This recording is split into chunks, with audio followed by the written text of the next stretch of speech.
Today I'm going to be talking about my new Saab 92X. You may have seen this car on ThatDudeinBlue. He did a really good review of it. If you haven't seen it, you should definitely watch it.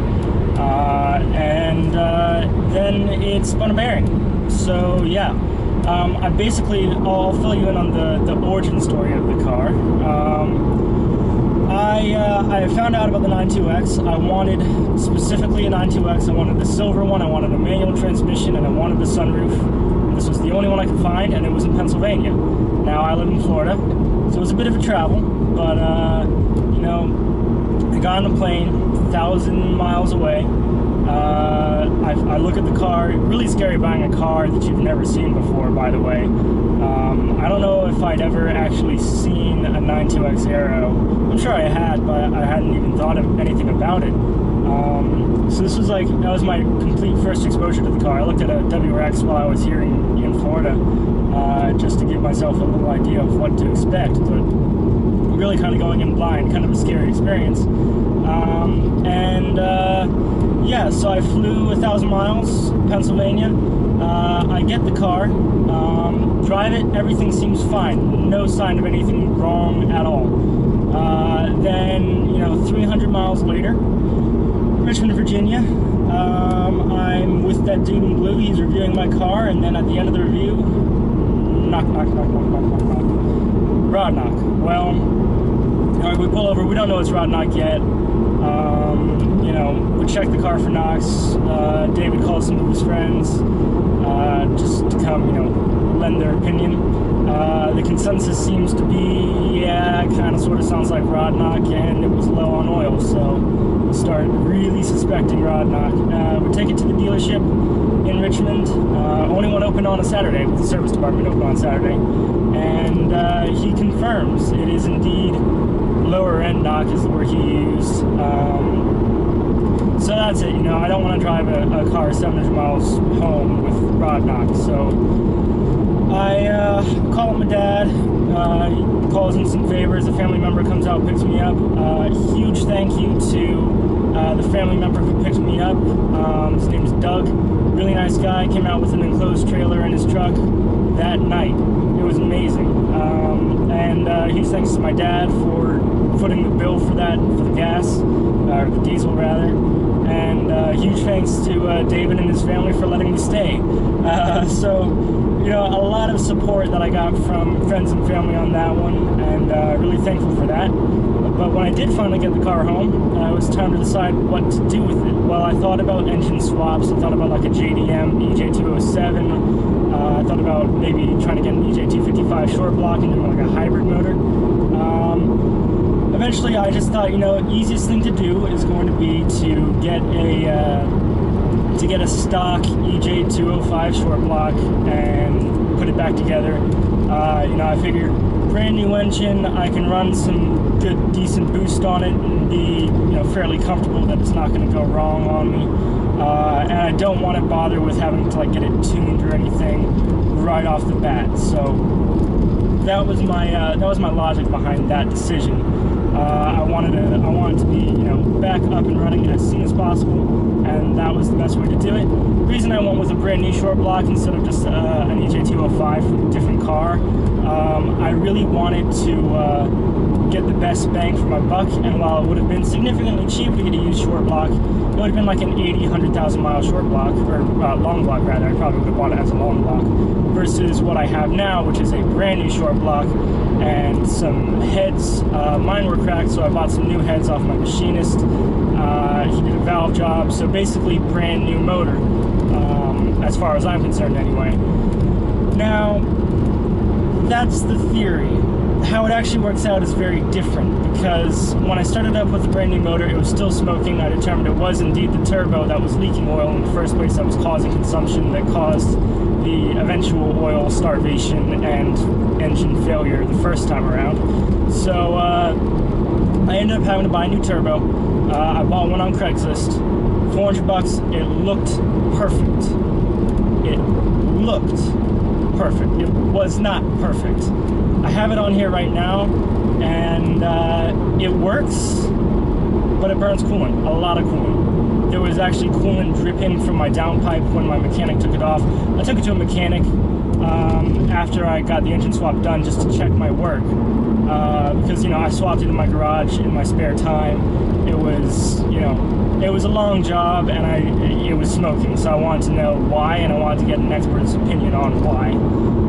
Usually I don't like to take my car to a mechanic. I like to talk to them, get guidance from them, and I'll buy parts off them to support their business, because, I know I'm taking their advice, so I don't want to, steal their advice, as it were. If they're going to give me help, I'm going to give them business. So yeah, I try to throw little jobs there, when I don't really feel like working on the car that I can afford, or, I just buy parts. But either way, he did a compression test, 151 PSI across the board. Not bad, could be better, but, considering 50 miles on the motor, not too bad. That said, though, he couldn't find the problem. Basically what he wanted to do, he wanted to pull the motor and do a head gasket, and do a head gasket job, just replace the head gaskets entirely. Of course I had just done that, but maybe not perfectly. And he said, he guaranteed that if it was if he put it back together, it wouldn't smoke. I'm not so sure about that, because I do believe it is the turbo, and he wasn't talking about fixing the turbo, so I'm not sure how that would have gone. But anyway, yeah, so that's the story as it sits right now. Plan of action from here is going to be probably a new turbo, unfortunately. I'm not sure how long I want to drive it on the current turbo. It really just depends on how everything goes. I'm driving it as of right now just to kind of get an idea of the running order and the condition of everything and how everything's working together. And so far, the smoking has been my only main concern. Actually, side note, I did have one other catastrophe befall me, and that was the upper radiator hose, which was very close to the alternator pulley, as it is in this car. And the problem was there's a little rubber sleeve that's supposed to go over it to keep it from expanding too much, and that little rubber sleeve slipped down and was no longer over the hose. Actually, I'm not sure if the rubber sleeve is to keep it from expanding, or to keep it, or to just add an extra layer of protection between it and the alternator pulley. Either way, it wasn't where it was supposed to be. Hose expanded, rubbed the alternator pulley, just burst coolant everywhere. Well, it didn't burst, it just got a hole in it, and of course under pressure it just sprayed all the coolant everywhere. So my engine's covered in coolant, which does not make tracking down the coolant leak any easier.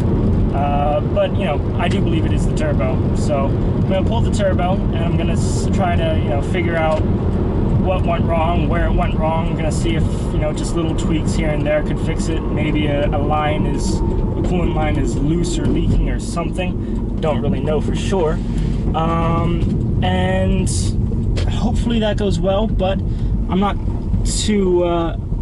going to get my hopes up, I definitely think there could be a new turbo in my near future. Now, if that's the case, I'm not going to buy another TD04 off Craigslist. There's just no reason to do so.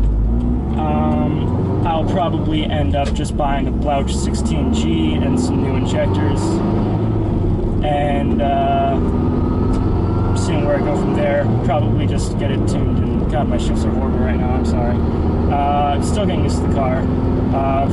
Just so you know, I've never daily driven a manual car before. I know that sounds crazy to some, but yeah, I daily drive a motorcycle, so I definitely have experience shifting, and I've owned manual project cars before, but never driven a manual car day to day before, so my shifting might not be perfect. My apologies.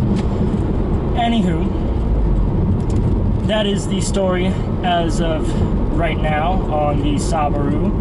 I hope you stay tuned. I'm going to try to keep doing videos of it every now and then, just show you my progress on the car, and yeah, so far I am enjoying it. It's a lot of fun. I love Boost. Boost is amazing.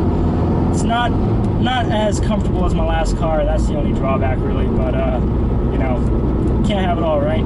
So soon to come. I'll let you know how the turbo situation pans out.